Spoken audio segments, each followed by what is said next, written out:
भिरिया सिटी जे ॻोठ फतेह मोहम्मद धौरो वासी ॻोठाणे जो पंहिंजे बीमार धीअ सां गॾु गमशे पटेवाले जे मुबैना ज़ियादतुनि ख़िलाफ़ भिरिया सिटी प्रेस क्लब अॻियां सख़्त एहतजाज इंसाफ़ जो मुतालबो।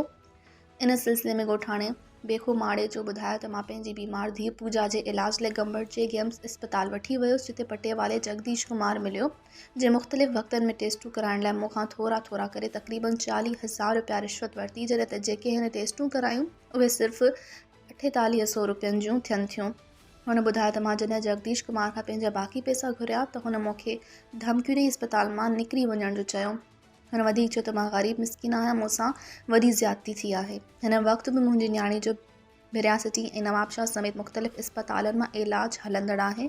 हिन वस वारनि खां मुतालबो कंदे चयो त वाक़े जो नोटिस वठी गेम्स जे पटेवाले जगदीश कुमार ख़िलाफ़ कार्रवाई करे मूंखे पंहिंजी रक़म वापसि कराए ॾिनी वञे त जीअं मां पंहिंजी बीमार न्याणी जो इलाज कराए सघां। मज़ीद ख़बरनि ऐं तफ़सीलात लाइ विज़िट कयो असांजी वेबसाइट www.awamiNewsHD.com ऐं ॾिसंदा रहो अवामी न्यूज़ HD।